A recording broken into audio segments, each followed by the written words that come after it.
Warrior, welcome to episode number 146 of the Anxiety Guy podcast. This is the hashtag Ask the Anxiety Guy show. I am your host, Dennis Simsek, and I couldn't be more grateful for your questions for this show. Your questions, your concerns make this show, my friends. So thank you so much for asking them. I'll do my best to create as much value as I can and answer those in detail. Warriors, welcome. Your questions matter.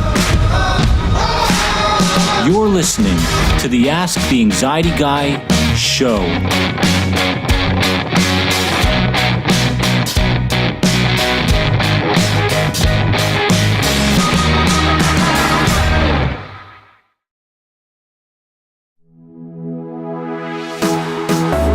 This podcast episode is brought to you by the End the Anxiety program, a downloadable CBT-based program created by the Anxiety Guy himself to help heal your emotional distress and put anxiety behind you once and for all. Visit www.anxietyexit.com to learn more today. Today, before I get into the podcast episode, I want to send out a couple of shout outs. These people have contributed, have engaged in my content, and I love them so much from the bottom of my heart. Michael La Rosa from the Facebook tribe. Love you, man. Barb Burry from the Facebook tribe, and Creo LeBear from the Instagram tribe. You guys are inspiring. I love your progress. Thank you so much for engaging in the content that I'm putting out. So, Warriors, today we're discussing a number of very important issues. And I want to start off with Instagram. I got this question from Juan Carlos Chavez. He asks, Dennis, I just want to say thank you for all your help and just getting me through my tough journey. Juan Carlos, you're very, very welcome. My question is, how do you handle your anxiety in long car rides and planes? I always had fear of flying and planes, but how can I gain a couple of tips so that I can move past these fears and phobias?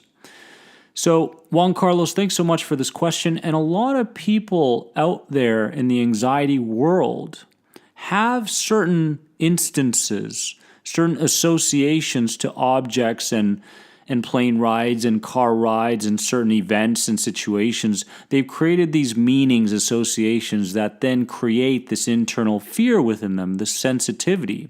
First of all, I hate tips. I hate tips. But I can give you a few suggestions that you can commit to and practice for a 21-day commitment. The first thing is visualize the outcome you want prior to driving or flying. I cannot express how powerful and important this step is. So, visualization for me has a very deep and important meaning behind it. It's not just visualize. It's get in touch with source. It's get in touch with your energetic body. Get in touch with the part of you that is screaming out for help. See yourself as energy. Now, when you visualize, you begin tapping into the password that's directly connected to your subconscious mind body. So, and I did this over and over again for fears and phobias and such. I visualized the exact way I wanted the experience to go. And in order for this to be successful, you've got to allow yourself to be emotional in the process. You've got to be absorbed in what you're doing. And you've got to engage in certain senses. So as you're visualizing, you're on the plane, notice what you see. Look around. Notice what you hear. Maybe the baby's crying. Maybe you can notice what you feel and physically feel. Feel the seat, right? Feel other things. I don't know. Feel the person next to you. I don't care. But make sure that you understand that the more senses you get engaged in your imagination, in your visualization, the more powerful it becomes. So the first thing you want to do is visualize the outcome that you want. Secondly, bring with you items that level out the interpretation, such as your favorite tea, your favorite scent, or your favorite healthy snack, because now you're at a level playing field. When I used to bring chamomile tea with me during situations that caused me anxiety, many times my mind started to go, okay, we've got chamomile tea. What's the association to that? Well, it's safety. It's calmness. It's a sense of peace. Good. And then we've got this different interpretation in the road or the car that I'm in or whatever. And now we've got a level playing field because one is danger and one is safe. Now I've got an opportunity to think, not just remember, not just be instinctual and impulsive, but actually think, to use my neocortex in a way where I engage in my intelligence and my logic. So if there's any sticky situation, remember, if you're talking to me and I give you a warm drink to hold, you will view me more warmly. If I give you a cold drink, you will view me in a cold manner.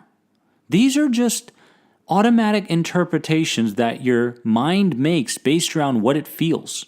So if there's something in your life that you enjoy, bring it with you in challenging circumstances.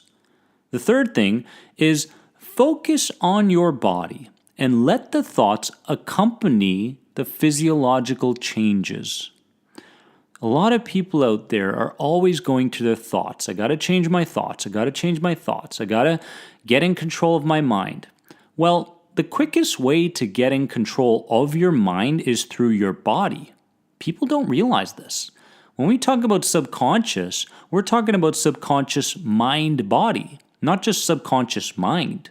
If you make changes in your body, you will make changes in your mind. This is where the idea of control your physiology and you will control your psychology comes into play. So focus on what your body is doing as you're moving towards the plane, getting on board. Give someone a smile.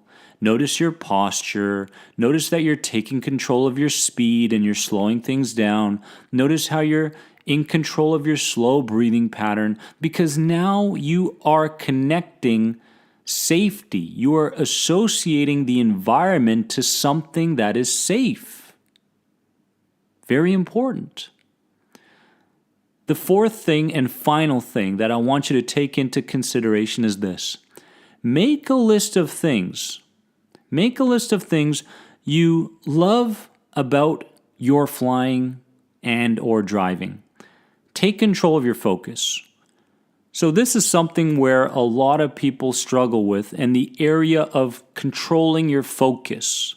I want you to make a list of things that you love about the experience, because so many people automatically begin to focus on what could go wrong or what is wrong or what happened before that was wrong.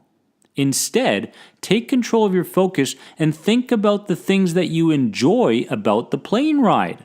I love the smell of it. I love the fact that we get food. I love that I can have a glass of wine. I love that I get to sit beside someone that I can converse with. I love the fact that, you know what? The baby is crying. I love babies. Great. Whatever floats your boat, doesn't matter. Just turn your focus to the things that you enjoy about the experience. Very, very powerful. So, Juan Carlos, I hope those help. Take those suggestions, implement it into a plan, and move forward, my friend. The second question comes from Jane Denham, and it's an email. Thanks, Jane. Why is it that when one fear goes away, oh, I love this. Why is it that one fear goes away and another one shows up? Or one symptom disappears and another one follows? Let's understand a couple of things here. Altering a thought without altering the identity keeps you stuck in your core beliefs. The doing during change work is not enough. It's the transition to someone that desensitizes you from all the things you're currently concerned over. So, a fear leaves you, and then another fear shows up. A symptom leaves you, and another symptom shows up. This is very interesting. And a lot of people struggle with it. And I struggled with it because I got a deeper understanding as to the symptom. The symptom, all of a sudden, was countered with a lot more evidence that proved my irrational thinking wrong. So there goes the symptom. I'm not concerned over it anymore. But then all of a sudden, another symptom or fear shows up. Why? And then I begin attaching catastrophic thoughts to it, irrational ways of seeing it. Now, fear is going to show up. Challenges are going to show up. It's not so much the fear and challenges. Remember that God, whatever your God is, there is a higher source out there. There is a higher consciousness out there. And it is challenging you. And it is saying, hey, here are some life challenges that you need to get through in order for you to meet your goal. You want to do this, this, and that. You want to be happy. You want to be fulfilled. It's not going to come easy. You need to go through this stuff. So when you can begin to shift your personality, your identity, and your character as a whole, and you kill, destroy the old you, meaning all the core beliefs, meaning the old behaviors, meaning the skill sets that you thought you had that you actually didn't, when you get rid of that guy or that girl and you begin to actually step into someone new, it doesn't matter what shows up. It doesn't matter what shows up. I mean, anyone can stand in your way, and because you have shifted your identity, you view yourself differently, and this is very important, to view yourself differently. The moment that you wake up in the morning, how do you view yourself?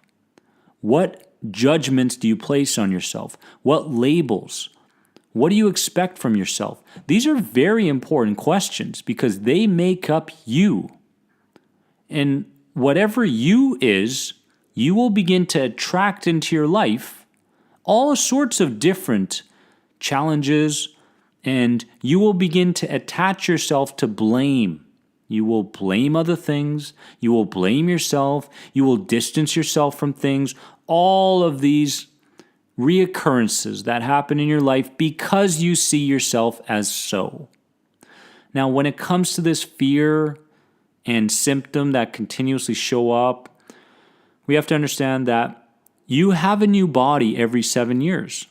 And the only reason fear and sensitivity is present is because you are focusing on ridding a symptom, changing a thought, not moving into a new identity. So think about that for a few moments. How do you view you? If you could write down all the things, all the characteristics, all the traits, all the beliefs that you carry around, how do you view you? Question number 3 comes from MLN on YouTube. Thanks for the question. How do we tackle the energy from others? There's so much negative news around us, from our hobbies, reading a headline, to a friend whom you haven't seen for a while, and so on. I think we know where this is going. So this person, this warrior, is going through experiences in her life where she is bombarded by certain energy coming from other people and other things. She is attracting herself to media because maybe she unconsciously feels like she needs that drama and fear in her life in order to function. I don't know. We don't know her story completely. But here's a couple of things to remember. You emotionally reframe past experiences and people that have led to you holding on to a core belief that says people's comments equals something reliable or the truth. So what we have to do is begin reframing anything, any experiences, any people from your past that are contributing to what you believe. What do you believe?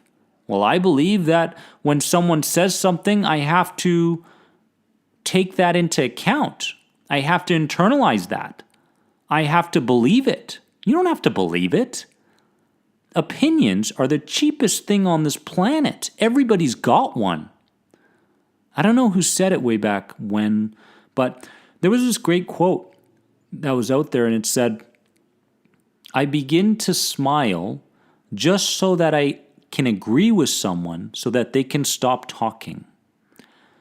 This person, whoever made that quote, is a smart person. They understand that talk is cheap. They understand that opinions are a dime a dozen. They are everywhere. So there are beliefs within you that need to get reframed. So this is subconscious work, where you think about the belief, and then you think about which person gave that to you, and you begin reframing the way you see that experience. So Mom gave me these beliefs because she had them. She didn't consciously give them to me. I kind of picked them up. But Mom was doing the best she could. Mom was going through a tough time. Mom didn't know any better. Mom got her information from her mom. Whatever reframe you need to take care of this. Now, the other thing is that you need to recognize the moment you are feeling this sensitivity, the moment it arises, and either leave the room and use your logic to reorganize the comment in your head, or verbally respond to the person in a way where you begin to run into neutral emotions. So in the moment of fear, in the moment of sensitivity and confusion, you have an opportunity to go against the norm, to go against the normal routine, like saying, yeah, you're right. Yeah, I know what you're saying. Yeah, totally. And every totally and every, yeah, you're right, gets noted in your subconscious mind body. Within your energy field, within your energy body, you are accepting everything that people are saying to you. Hey, you look like crap. Yeah, I know, but yeah. No more. Enough is enough. Stop accepting other people's judgments and labels and opinions of you. How dare you? How dare you do that to yourself? It's not fair for you. It's not fair for the people around you. It's not fair for the people that believe in you.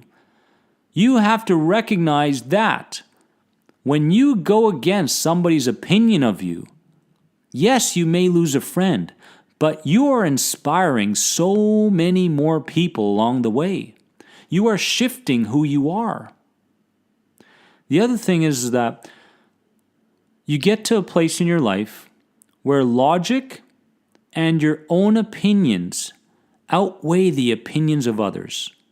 Inner freedom is reached only through repetitive practice. So I urge you, every single time you hear a comment, every single time you feel a symptom, every single time a sensation or a don't enter that room shows up within your mind body, you question it and you go against it. And you look for the evidence that supports a new direction. This is key. This is the conscious work. Hope I've answered that. Now, let's get into, my friends, the quote of the week. Warriors, listen up. Anxiety is to allow your imagination to take over your intelligence and logic. Anxiety is to allow your imagination to take over your intelligence and logic. Instagram followers are going, yeah, I've seen this post, Dennis. You just posted it last week. Yes, I did. And a lot of people responded to it, and people gained a lot of clarity. And let's understand this. We can use our imagination in good ways or bad ways. When we use it in good ways, we also bring on board our intelligence and our logic. When we use our imagination in a bad way, we are moving into survival mode. We are working through our emotional brains only, and it's not fair to us because we are humans. We are not reptiles. YouTube, here's the question of the week. Ready? Answer below in the comments section. What's one particularly challenging experience or situation where you can begin applying logic to the situation so that you encounter more likely and rational evidence? Comment below. This is also on YouTube. Thank you so much, YouTube Tribe, for your support. My friends, I leave you with those answers. I leave you with work to be done. I leave you with the combination of subconscious work and conscious work. I leave you with faith. I have so much faith in every single person that's currently listening to this because I've been in your shoes. It may be a struggle right now, but in time, you will look back at these days and you will remind yourself of how grateful you are for going through this journey. But first, you must put the puzzle pieces together and move past this time in your life to become who you were meant to become. You are more than anxiety. I love you. I'll see you soon.